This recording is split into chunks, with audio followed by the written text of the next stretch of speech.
Hello दोस्तों, एक बार फिर आपका स्वागत है हमारे YouTube channel Shri Pitambara education में। हम आपके लिए लेकर आए हैं बाल विकास के कुछ महत्वपूर्ण प्रश्न जो कि पिछली परीक्षा में पूछे गए महत्वपूर्ण क्वेश्चन हैं। अति महत्वपूर्ण प्रश्न हैं जो MPTET, सुपर टेट और CTET, UPTET आदि परीक्षाओं में पूछे गए अति महत्वपूर्ण मोस्ट IMP क्वेश्चन हैं। तो चलते हैं दोस्तों क्वेश्चन नंबर 1 की तरफ। क्वेश्चन नंबर 1 ये रहा आपकी स्क्रीन पर। जब छात्र अध्यापक द्वारा पूछे गए प्रश्नों का लिखित या मौखिक उत्तर देते हैं तो इसमें छात्रों की कमजोरी का पता चलता है। ऑप्शन बी, इससे उद्देश्य प्राप्ति करने में सहायता मिलती है। ऑप्शन सी, इससे अध्यापक की कमियों का पता चलता है। ऑप्शन डी, ये सभी। तो एक बार क्वेश्चन को एक बार फिर पढ़ लेते हैं। जब छात्र अध्यापक द्वारा पूछे गए प्रश्नों का लिखित या मौखिक उत्तर देते हैं तो क्या क्या है इसमें से? इसमें छात्रों की कमजोरी का पता चलता है। ऑप्शन बी, इसमें उद्देश्य प्राप्ति करने में सहायता मिलती है। ऑप्शन सी, इसमें अध्यापक की कमियों का पता चलता है। या ये सभी। ऑप्शन डी सही है। तो बताइए दोस्तों इसका सही आंसर क्या है? तो इसका सही आंसर है ऑप्शन नंबर डी, ए सभी। जब छात्र अध्यापक द्वारा पूछे गए प्रश्नों का लिखित या मौखिक उत्तर देता है तो इससे छात्रों की कमजोरी का पता चलता है कि छात्र किस प्रकार से प्रश्न का उत्तर दे रहा है। यदि छात्र सही उत्तर दे रहा है तो ठीक है, लेकिन कई छात्र सही उत्तर नहीं देते तो उसमें छात्र की कमजोरी का पता हमें आसानी से चल जाता है। ठीक है। इससे उद्देश्य प्राप्ति करने में सहायता मिलती है कि शिक्षण कार्य कहाँ तक पूर्ण हुआ है या शिक्षण कार्य पूर्ण अभी हुआ है या नहीं हुआ है, तो इस उद्देश्य का शिक्षक को जानकारी मिल जाती है। इससे अध्यापक की कमियों का पता चलता है। अध्यापक की कमियों से मतलब कि अध्यापन की मतलब हमने जो अध्यापन करवाया है उसका पता चल जाता है कि यह कहाँ तक हमारी शिक्षण विधि है वो सफल रही है। तो ठीक है दोस्तों, तो ये सभी पॉइंट सही हैं। Option number D is the right answer. चलते हैं नेक्स्ट क्वेश्चन की तरफ। क्वेश्चन नंबर 2 ये रहा आपकी स्क्रीन पर। कुछ अध्यापक कक्षा में अनावश्यक व्याख्या करते हैं और वही बात बार बार दोहराते हैं। यह संप्रेषण सिद्धांतों को ना मानना है। ऑप्शन बी, कमजोर छात्रों के लिए आवश्यक है। ऑप्शन सी, समय को नष्ट करना है। अध्यापक अनावश्यक व्याख्या करते हैं, अनावश्यक व्याख्या खैर ठीक है, और वही बात बार बार दोहराते हैं। तो वही बात शिक्षक बार बार इसलिए दोहराते हैं कि कमजोर छात्रों के लिए वह समझ में आ जाए, इसलिए शिक्षक बार बार उसी बात को दोहराते हैं। तो इसमें समय नष्ट करना जैसी कोई बात नहीं है। ठीक है। ऑप्शन डी, ये सभी। तो इसका सही आंसर है ऑप्शन नंबर ए, संप्रेषण सिद्धांतों को ना मानना है। ठीक है। यहाँ यह बार बार दोहराते हैं, यह बात तो ठीक है, बार बार दोहराने से कमजोर छात्रों के लिए आवश्यक होता है। यह समय को नष्ट करना नहीं माना गया है, लेकिन कुछ अध्यापक कक्षा में अनावश्यक जो शिक्षण सिद्धांतों के अनुरूप ना होकर अनावश्यक बातें करते हैं, वह संप्रेषण सिद्धांतों को ना मानना हुआ। ठीक है दोस्तों, चलते हैं नेक्स्ट क्वेश्चन की तरफ। क्वेश्चन नंबर 3, किसी सामूहिक लक्ष्य की प्राप्ति के लिए नेतृत्व का होना आवश्यक है। ऑप्शन ए, प्रायः। ऑप्शन बी, हाँ। ऑप्शन सी, कह नहीं सकते। और ऑप्शन डी, कदापि नहीं। किसी सामूहिक लक्ष्य की प्राप्ति के लिए, सामूहिक ध्यान रखना, सामूहिक लक्ष्य की प्राप्ति के लिए नेतृत्व का होना आवश्यक है, हाँ या प्रायः। देखो, सामूहिक लक्ष्य की प्राप्ति के लिए यहाँ बात हो रही है, तो कह नहीं सकते, कदापि नहीं, ये तो अच्छी बात नहीं है। तो ऑप्शन ए और बी में से आपको चुनना है कि प्रायः हाँ। तो इसका सही आंसर है ऑप्शन नंबर बी, हाँ। सामूहिक लक्ष्य की प्राप्ति के लिए नेतृत्व का होना आवश्यक है। ठीक है, चलते हैं नेक्स्ट क्वेश्चन की तरफ। क्वेश्चन नंबर 4, अच्छे नेता का महत्वपूर्ण कार्य है। अच्छे नेता का कार्य क्या है? अधिकतम धन कमाना। यह कार्य नहीं हो सकता अधिकतम धन कमाना अच्छे नेता का, तो ये तो गलत ही है। ऑप्शन भी देख लेते हैं, अपने पद को यथावत बनाए रखना। ठीक है, नेक्स्ट ऑप्शन की तरफ चलते हैं, नीति निर्माण व योजना बनाकर प्रयास करना। ये भी सही है, दूसरे वाले से तो ठीक लग रहा है, बी नंबर से सी नंबर ज्यादा अच्छा है। नीति निर्माण व योजना बनाकर प्रयास करना, ये ठीक है। ऑप्शन डी, सभी कार्य स्वयं करना, तो ये बात ठीक नहीं है। तो इसका सही आंसर है ऑप्शन नंबर सी, नीति निर्माण व योजना बनाकर प्रयास करना इज द राइट आंसर। चलते हैं नेक्स्ट क्वेश्चन की तरफ। क्वेश्चन नंबर 5, महात्मा गांधी स्वतंत्रता संग्राम में जिस गण के कारण देश के नेता बने वह था। ऑप्शन ए, अंग्रेजों की विरोधी भावना। ऑप्शन बी, सुंदर व्यक्तित्व। ऑप्शन सी, दृढ़ संकल्प शक्ति। ऑप्शन डी, इनमें से कोई नहीं। तो इसका सही आंसर है ऑप्शन नंबर सी, दृढ़ संकल्प शक्ति। महात्मा गांधी जी कैसे थे? वह दृढ़ संकल्प शक्ति के साथ किसी कार्य की योजना बनाते थे या कार्य को करते थे या कार्य की तरफ उन्मुख होते थे। तो सही ऑप्शन है ऑप्शन नंबर सी, दृढ़ संकल्प शक्ति। चलते हैं नेक्स्ट क्वेश्चन की तरफ। क्वेश्चन नंबर 6, ये रहा आपकी स्क्रीन पर, विद्यार्थियों में नेतृत्व के गुणों का विकास इसलिए किया जाता है क्योंकि वे व्यक्तित्व का विकास कर सकें। ऑप्शन बी, मित्रता की भावना बढ़ा सकें। ऑप्शन सी, जनता को मूर्ख बना सकें, नेगेटिव पॉइंट। ऑप्शन डी, भविष्य के नेता बन सकें। विद्यार्थियों में नेतृत्व के गुणों का विकास इसलिए किया जाता है, इसलिए कि वह अपने व्यक्तित्व का विकास कर सकें। नेता बनाना ऐसा कोई उद्देश्य नहीं है, ना ही जनता को मूर्ख बनाना, ये तो बहुत ही गलत है।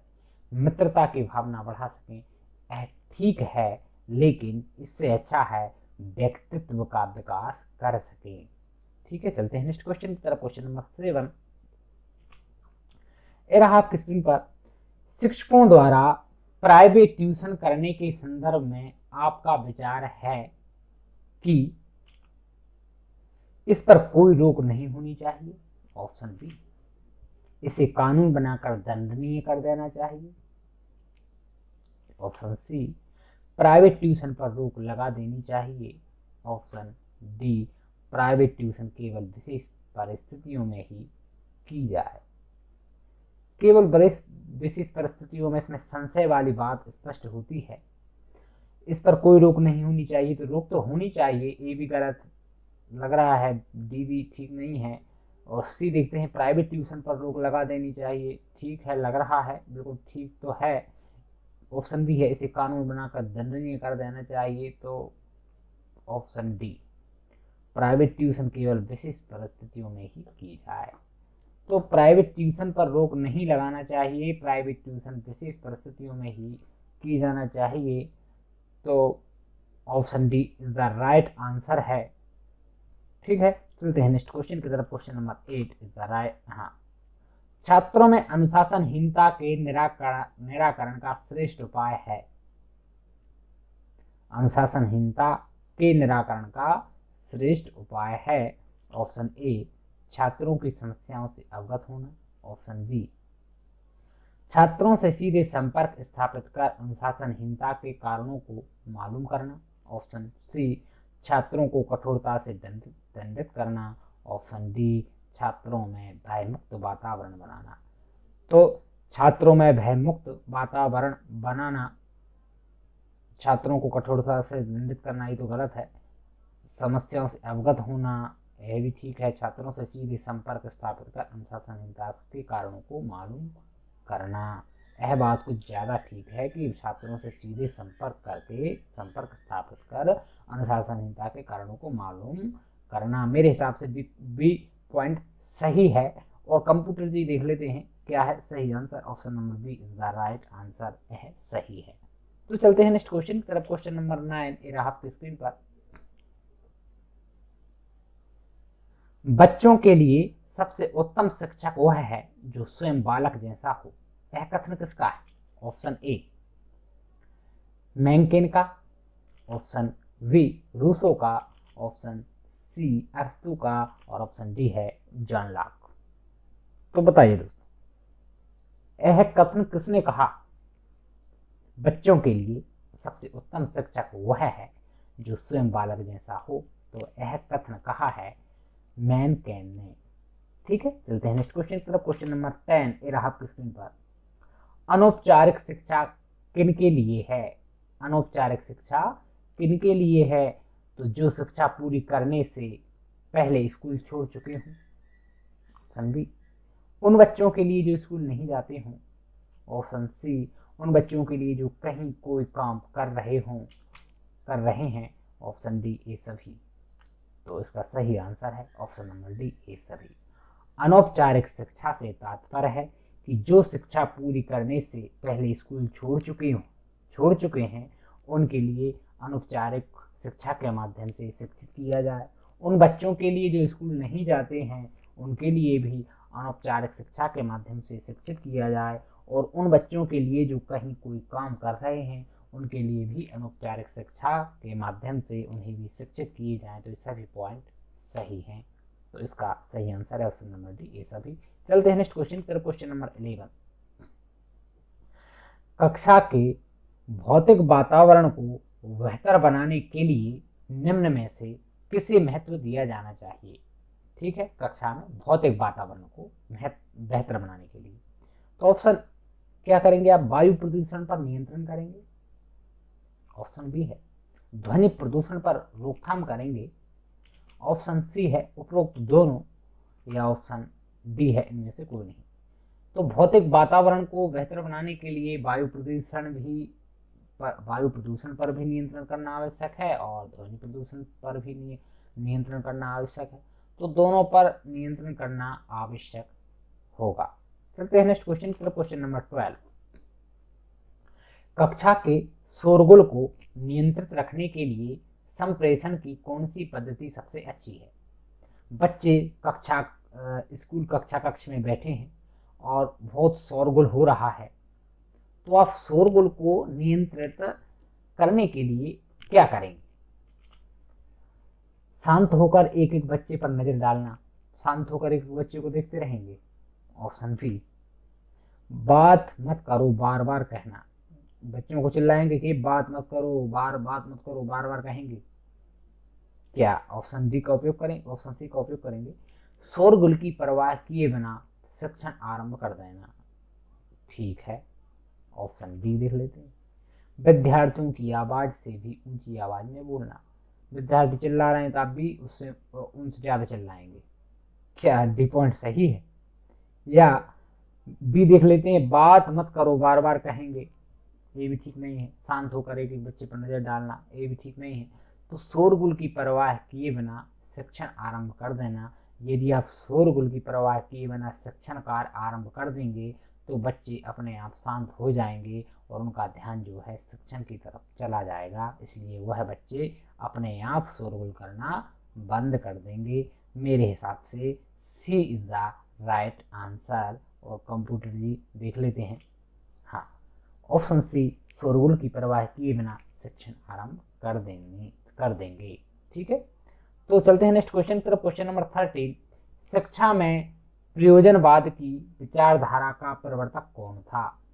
शिक्षा में प्रयोजनवाद की विचारधारा का प्रवर्तक कौन था? प्रयोजनवाद की बात हो रही है तो किलपैट्रिक था, या पेस्टालॉजी, या विलियम जेम्स, तो या जॉन डीवी। तो प्रयोजनवाद की विचारधारा का प्रवर्तक था option number C William James.